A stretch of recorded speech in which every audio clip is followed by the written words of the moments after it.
ಮಕ್ಕಳು ಇಬ್ಬರು ಬಂದ್ರೆ ಆಕ್ಚುಲಿ ಒಬ್ಬರೊಬ್ಬರನ್ನ ಬಿಟ್ಬಿಟ್ಟು ಹೋಗೋಕ್ ಬಂದಿರೋದಾ ಅಥವಾ ಹೇಗೆ ಅಂತ ಆಕ್ಚುಲಿ ನಿರಂಜನ್ ದೇಶಪಾಂಡೆ ಕೇಳ್ತಾನೆ. ಪಾಪ ಪಾಪ ಸಖತ್ತಾಗಿ ಮಾಡ್ತೀಯ ಕಣೆ ಆಕ್ಟಿಂಗ್.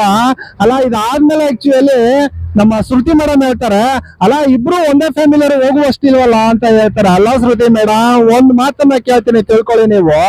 ಒಂದೇ ಫ್ಯಾಮಿಲಿ ಅವರು ಬಿಗ್ ಬಾಸ್ ಒಳಗಡೆ ಹೋಗುವಷ್ಟಿಲ್ಲ ಅಂತ ಅಂದ್ರೆ ಆಕ್ಚುಲಿ ಇದುವರೆಗೂ ಏನೋ ಲಕ್ಷಾಂತರ ಜನರಲ್ಲಿ ಫಿಲ್ಟರ್ ಮಾಡಿದ್ರಲ್ವಾ, ಆಮೇಲೆ 60 ಜನ ಫಿಲ್ಟರ್ ಮಾಡಿದ್ರಿ, 60ರಿಂದ 15 ಜನ ಫಿಲ್ಟರ್ ಮಾಡಿದ್ರಿ, ಇಲ್ಲಿವರೆಗೂ ಅವ್ರು ಬಂದಿದ್ದಾರೆ ಅಂದ್ರೆ ನಿಮ್ ಟೀಮ್ ಗೊತ್ತಿರ್ಲಿಲ್ವಾ? ನಿಮ್ ಟೀಮ್ ಅವ್ರಿಗೆ ಗೊತ್ತಿತ್ತಾ ಇಲ್ವಾ ಹೇಳಿ? ಗೊತ್ತಾನೆ ಒಂದೇ ಫ್ಯಾಮಿಲಿ ಅವ್ರನ್ನ ಇಬ್ಬರ ಕಳಿಸಬಾರ್ದು ಅಂತ. ಯಾಕೆ ಸುಮ್ನೆ ಅವ್ರ ಟೈಮ್ ಅನ್ನ ವೇಸ್ಟ್ ಮಾಡಿ ಇಲ್ಲಿವರೆಗೂ ಕರ್ಸಿದ್ರಿ ಅಲ್ವಾ? ಆಕ್ಚುಲಿ ನಿಮ್ಮ ಟೀಮ್ಗೆ ಗೊತ್ತಿಲ್ದಾನೆ ಇಲ್ಲಿವರೆಗೂ ಕರ್ಸಿದಾರ. ನಿಮ್ಗೆ ಈಗ ಏನು ನಿಮ್ಗೆ ಮಾತ್ರ ಗೊತ್ತು, ನಿಮ್ ಟೀಮ್ ನವ್ರಿಗೆ ಮಾತ್ರ ಗೊತ್ತಿಲ್ಲ ಅಂತ ಇದೊಂಥರ ಏನೋ ಒಂಥರ ಡ್ರಾಮಾ ತರ ಅನ್ಸುತ್ತೆ, ಸ್ಕ್ರಿಪ್ಟ್ ರೀತಿ ಅಂತ ಅನ್ಸುತ್ತೆ. ಆಕ್ಚುಲಿ ಇದೇ ಒಂದು ಬಿಗ್ ಬಾಸ್ ಪ್ರೋಮೋನ ಬಿಟ್ಟಿದಾರಲ್ವಾ, ಅದ್ರ ಕೆಳಗಡೆ ಹೋಗಿ ನೋಡಿ. ಆಕ್ಚುಲಿ ಜನಗಳು ಯಾವ ರೀತಿ ಬೈತಾ ಇದಾರೆ ಅಂತಂದ್ರೆ ಇದು ಸ್ಕ್ರಿಪ್ಟೆಡ್. ಯಾಕೆಂತಂದ್ರೆ ಟೀಮ್ ಗೊತ್ತಿಲ್ದಾನೆ ಇಲ್ಲಿವರೆಗೂ ಸೆಲೆಕ್ಟ್ ಮಾಡ್ಬಿಟ್ರ ಅಂತ ಇದಾರೆ.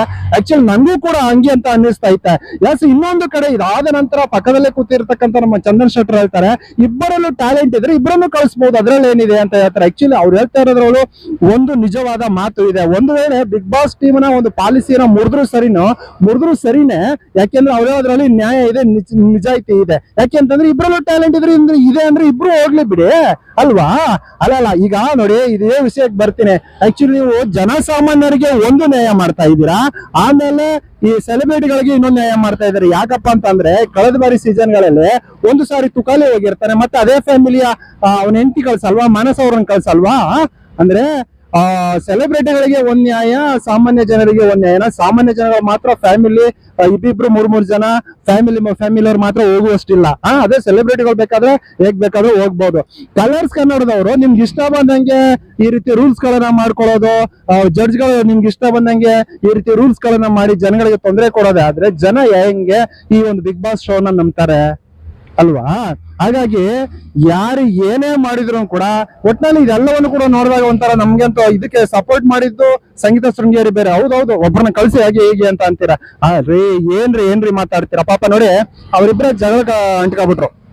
ಅಪ್ಪ ಮಕ್ಕಳು ಇಬ್ರು ಜಗಳ ಕಂಟ್ಕೊಬಿಟ್ರು. ನಾನು ಹೋಗ್ತೀನಿ, ಇಲ್ಲ ನೀನ್ ಹೋಗು ನಾನು ಹೋಗು, ಏನೋ ಅವರೆಲ್ಲ ಮಾತುಗಳು ಜಗಳ ಕಂಟ್ಕೊಬಿಟ್ರು. ಅಂದ್ರೆ ಒಂದು ಫ್ಯಾಮಿಲಿಯಲ್ಲಿ ಒಡಕನ್ನ ಉಂಟು ಮಾಡ್ತಕ್ಕಂಥ ಕೆಲಸವನ್ನು ಕೂಡ ನೀವು ಮಾಡ್ತೀರಾ. ಒಂದು ಫ್ಯಾಮಿಲಿಲಿ ನೋಡಿ, ಅಲ್ಲಿಂದ ಇಲ್ಲಿವರೆಗೂ ಜರ್ನಿ ಮಾಡಿ ಸುಮ್ನೆ ಏನೋ ಒಂಥರ ಅವ್ರಿಗೆ ಒಂಥರ ಅವಮಾನ ಆದಂಗೆ ಅವ್ರು ಹೊರಗಡೆ ಬಂದ ತಕ್ಷಣ ಅವ್ರನ್ನ ಜನ ಯಾವ ರೀತಿ ನೋಡ್ಬೋದು ಅಲ್ವಾ? ಅಪ್ಪ ಮಕ್ಕಳೇ ಅಲ್ಲಿ ಕಿತ್ತಾಡ್ಕೊಳ್ತಾ ಇದ್ರು ಕಣ ಅಂತ ಅವ್ರನ್ನ ಹೊರಗಡೆ ಜನ ಯಾವ ರೀತಿ ನೋಡ್ಬೋದು ಅಲ್ವಾ? ಇದೆಲ್ಲವೂ ಸಣ್ಣ ಸಣ್ಣ ಸೂಕ್ಷ್ಮಗಳನ್ನ ನೀವು ನೋಡ್ಕೋಬೇಕಾಗತ್ತೆ. ಇಲ್ಲ ಅಂತಂದ್ರೆ ಈಗ ನೋಡಿ, ಅಲ್ಲಿಂದ ಇಲ್ಲಿವರೆಗೂ ಕರ್ಕ ಬಂದ್ರಿ, ನಿಮ್ಮ ಟೀಮು ತಪ್ಪು ಮಾಡಿರ್ಬೋದು ಅಲ್ವಾ? ನಿಮ್ ಟೀಮ್ ಗೊತ್ತಿದ್ದು ಯಾಕೆ ಅವ್ರನ್ನ ಇಲ್ಲಿ ಕರ್ಕ ಬರ್ಬೇಕಾಯ್ತು ಒಂದೇ ಕಡೆಗೆ? ಅದು ಹೋಗ್ಲಿ, ಅಟ್ಲೀಸ್ಟ್ ಅವ್ರಿಬ್ಬರನ್ನಾದ್ರೂ ಸೆಲೆಕ್ಟ್ ಮಾಡ್ತೀರಾ, ಅದು ಡೌಟ್ ಆಗಿ ಕೂತಿದೆ. ಯಾಕೆಂತಂದ್ರೆ ಇಂಥವ್ರು ತುಂಬಾ ಜನ ಇದುವರೆಗೂ ಜಲ್ಲಕ್ಕೂ ಎಲ್ಲಾನು ಕೊಟ್ಟೇ ಇದ್ರು. ಸ್ಟಾರ್ಟಿಂಗ್ ಇಂದ ಅಮ್ಕುಡುಮ್ಕಿಂದ ಹಿಡಿದು ಬೇರೆ ಹಳ್ಳಿಯವ್ರು ಬಂದಿರೋ ಆಗಿರ್ಬೋದು, ಇನ್ನು ರತ್ನಮ್ಮ ಆಗಿರ್ಬೋದು, ಇನ್ನೊಬ್ಬ ಕುಮಾರಿ ಆಗಿರ್ಬೋದು, ತುಂಬಾ ಜನ ಬಂದಿದ್ದಾರೆ. ಎಲ್ರಿಗೂ ಹಿಂಗೆ ಜಲ ಕೊಟ್ಟಿದ್ದಾರೆ. ಯಾರನ್ನ ತಗೊಂಡಿದ್ದಾರೆ, ಯಾರನ್ನ ಬಿಟ್ಟಿದ್ದಾರೆ ಅನ್ನೋದೇ ಗೊತ್ತಿಲ್ಲ. ಪಾಪ ನಿಮ್ಮ ಶೋಗೋಸ್ಕರ ಕೆಲವರು ಯಾರೋ ಒಬ್ಬ ಮಂಜ ಅಂತ ಅವನೊಬ್ಬ ತಲೆನೇ ಬೋಳ್ಸ್ಕೊಬಿಟ್ಟ. ಆಯ್ತಾ? ಅವರೆಲ್ಲ ಹೇಗೆ ಹೊರಗಡೆ ಬಂದು ತಲೆ ಎತ್ಕೊಂಡು ಬದುಕ್ತಾರೆ ಅಂತ ನಮ್ಗಂತೂ ಗೊತ್ತಾಗಲ್ಲ. ಇನ್ನೊಬ್ಬ ಗಿನ್ನಿಸ್ ರೆಕಾರ್ಡ್ ತಗೊಂಡಿರ್ತಕ್ಕಂಥ ದಾಖಲಾತಿನೇ ಹರಿದು ಹಾಕ್ಬಿಟ್ಟ. ಅವರೆಲ್ಲ ಹೊರಗಡೆ ಬಂದು ಯಾವ ರೀತಿ ಬದುಕಕ್ಕಾಗತ್ತೆ? ಜನ ನೋಡ್ತಕ್ಕಂಥ ದೃಷ್ಟಿಕೋನಗಳು ಏನು? ಹೋಗ್ಲಿ, ಅವ್ರಿಗೆ ಹಾಳಾಗೋಗ್ಲಿ, ಅವ್ರಿಗೆ ಯಾರೋ ಅವಕಾಶಗಳು ಕೊಟ್ಟಿದ್ದೀರಾ ಹೇಗೆ? ಅದೆಲ್ಲಕ್ಕೂ ಮುಂದಿನ ದಿನಗಳ ನಿಜವಾಗ್ಲೂ. ಯಾಕೆಂತಂದ್ರೆ ಇದನ್ನ ನಾನ್ ಮಾತಾಡೋದಲ್ಲ, ಜನಗಳು ಆಕ್ಚುಲಿ ಆ ರೀತಿ ಒಂದು ಟ್ರೋಲ್ ಗಳನ್ನ ಮಾಡ್ತಾ ಇದಾರೆ, ಆ ರೀತಿ ಕಮೆಂಟ್ ಗಳನ್ನ ಹಾಕ್ತಾ ಇದಾರೆ. ಒಂದು ನ್ಯಾಯ ನೀತಿ ನಿಜಾಯಿತಿ ಇಲ್ಲ ಅಂತಂದ್ರೆ ಯಾವುದೇ ಒಂದು ಶೋ ದೊಡ್ಡ ಮಟ್ಟಕ್ಕೆ ಹೋಗೋಕ್ ಆಗಲ್ಲ. ಯಾಕೆಂದ್ರೆ ಇದುವರೆಗೂ ಕೂಡ ನೀವು 12 ಸೀಸನ್ ವರ್ಗು ನಾವು ಅದನ್ನ ಒಂದು ಒಳ್ಳೆ ಎತ್ತಿ ಹೊತ್ಕೊಂಡು ಮುದ್ದಾಡ್ಕೊಂಡು ಇಲ್ಲಿ ಗಂಟ ಕರ್ಕೊಂಡ್ ಬಂದಿದೀವಿ. ಅದ್ರ ಬಗ್ಗೆ ಆ ಕಂಟೆಂಟ್ ಗಳ ಬಗ್ಗೆ ಒಳ್ಳೆ ಕಂಟೆಂಟ್ ಮಾಡಿದೀವಿ, ನಾವು ಅದನ್ನ ಬೆಳೆಸಿದೀವಿ ಅಂದ್ರೆ ಅದರಲ್ಲಿ ನಮ್ಮ ಪಾತ್ರಗಳು ಇರುತ್ತೆ. ಹಾಗಾಗಿ ಜನಗಳಿಗೆ ಏನ್ ಕೊಡ್ಬೇಕೋ ನೀವು ಅದನ್ನ ಒಳ್ಳೇದನ್ನೇ ಕೊಡ್ಬೇಕಾಗತ್ತೆ. ಆಯ್ತಾ?